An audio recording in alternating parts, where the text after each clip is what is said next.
अस्सलाम वालेकुम। वैसे तो हर साल किसानों का इस्तेसाल होता ही रहता है, लेकिन इस साल तो हुकूमत ने कमाल ही कर दिया। जी हाँ, कमाल कर दिया है हुकूमत ने। गंदम की कीमत देख लें, कपास की कीमत देख लें, मकई की कीमत देख लें और चावल की कीमत देख लें।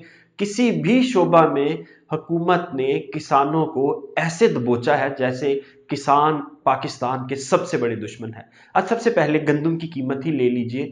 अपनी तारीख का एक अनोखा वाकया है कि हुकूमत किसानों से गंदम खरीद रही है 4,000 पे और आगे बेच रही है 4600 रुपये पे, यानी 600 रुपये पर मन मुनाफा लिया जा रहा है। और ऊपर से नाम क्या दिया जा रहा है कि हुकूमत ने स्पोर्ट प्राइस का ऐलान कर दिया है।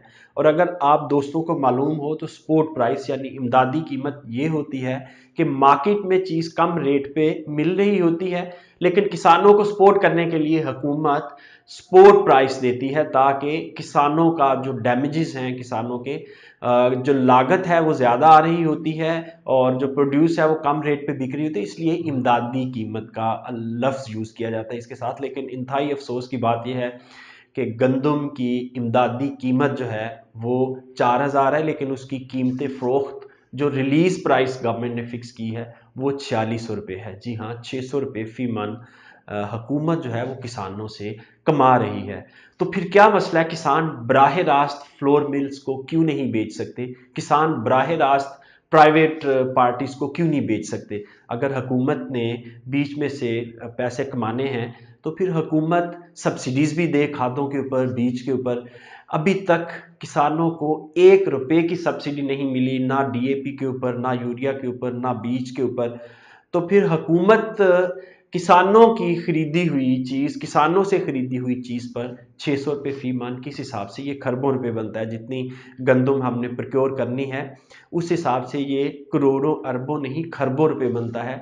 और ये उस गरीब किसान से लूटे जा रहे हैं जो किसान इस वक्त पहले ही पिसा हुआ है। ये तो गंदम की स्टोरी थी। मेरा ख्याल है कि चंद किसान तंजीमों से हमारी बात हुई थी, वो इसके ऊपर प्रोटेस्ट कॉल भी दे रहे हैं। और होपफुली अगर प्रेशराइज कर दिया किसानों ने हुकूमत को तो यकीनन ये रिवाइज करनी पड़ेगी। दूसरा, आपको एक और मज़े की बात बताता हूँ कि हुकूमत ने, फेडरल गवर्नमेंट ने नोटिफिकेशन किया था कि हम किसानों से कपास 8,500 रुपये फी मन में खरीदेंगे। ये गवर्नमेंट का नोटिफिकेशन है, लेटर लिखा हुआ है गवर्नमेंट ने मुख्तलिफ डिपार्टमेंट्स को, एग्रीकल्चर डिपार्टमेंट्स को और बाकी जो इसके साथ अलाइड डिपार्टमेंट्स हैं। लेकिन अफसोस की बात यह है कि ऑफिशियली गवर्नमेंट, वफाकी हुकूमत इससे बैकआउट कर गई है। यानी पहले किसानों को कन्विंस किया कि आप कपास लगाएं लगाएं। इस साल किसानों ने कपास लगाई और हमारे पास इस वक्त जो डेटा आ रहा है वो बड़ा हौसला अफजा है। यानी अभी खेतों में कपास खड़ी है, लेकिन हमने जो 6 मिलियन बेल्स का एक हदफ था वो हमने अबूर कर लिया हुआ है। लेकिन अफसोस की बात यह है कि पहले किसानों से अच्छा खासा एक्सपेंस करवाया गया कि आपसे ये इस रेट पे खरीदी जाएगी और मार्केट में ये पूरा सीज़न जो है किसान 6.5 से 7, 7.5 मैक्सिमम के दरमियान में फ़रोख्त करते रहे और उस उम्मीद पे कि हुकूमत ने ये 8.5 में ख़रीदनी है। कुछ स्टॉकिस्ट ने खरीदी और कुछ किसानों के पास इस वक्त पड़ी हुई है। लेकिन बाद में आप सब दोस्त कुछ जानते हैं, कुछ को मैं बता रहा हूँ कि इस वक्त ऑफिशियली हुकूमत इस अपने वादे से बैकआउट कर चुकी है। अब वफाकी हुकूमत 8,500 में कपास नहीं खरीदने वाली। इसका डैमेज जो है अल्टीमेटली किसान पे ही जाएगा। किसान को अगर पहले बताया होता कि ये इसकी प्राइस कम होनी है तो किसान अखराजात अपने कम करते। अब जितने में ये बिक रही है उससे ज़्यादा किसान के अखराजात आ चुके हैं। ये तो थी कपास की कहानी। और अब आ जाइए मेरे दोस्तों मकई। मकई का जो इस वक्त काश्तकार था, मैं आपको बताऊं कि मकई के अगर ठेके डाल के इस वक्त बात की जाए तो 1 लाख से ऊपर मकई का फी एकड़ पड़ता है किसान को। 1 लाख से यानी 1.25 लाख, 1,30,000 इस ब्रैकेट में जाता है अगर आप सारे अखराजात करें उसमें अच्छी पैदावार के लिए। तो गुज़श्ता 3 सालों की कम तरीन कीमत जो है इस वक्त मकई की मिल रही है किसान को। यानी बड़ी अच्छी क्वालिटी की मकई पिछले साल जो थी वो 4 साढ़े 4,000 में बिकती रही है और आज की डेट में वो 1700-1800 रुपये फी मन बिक रही है। ए क्वालिटी की मैं बात करूँ, अदरवाइज़ तो ये 1200-1300 रुपये से शुरू हो जाती है BC कैटेगरी की।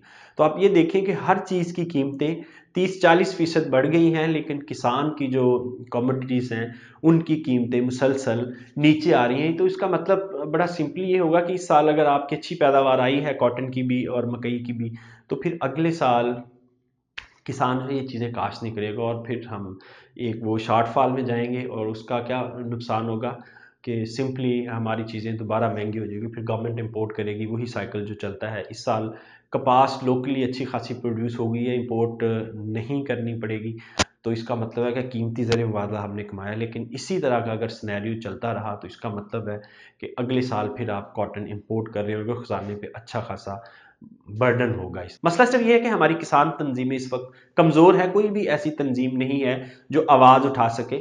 मुख्तलिफ हिस्सों में बढ़ चुकी है। इस वक्त जो मेन हमारा किसान इत्तेहाद वाले थे वो 3-4 हिस्सों में बढ़ चुके हैं और वो वही फार्मूला है जो हमारी इस्टेब्लिशमेंट है, वो डिवाइड एंड रूल वाला फार्मूला अप्लाई करके किसानों को बांटा हुआ है आपस में ताकि वो अपनी आवाज़ ना उठा सके।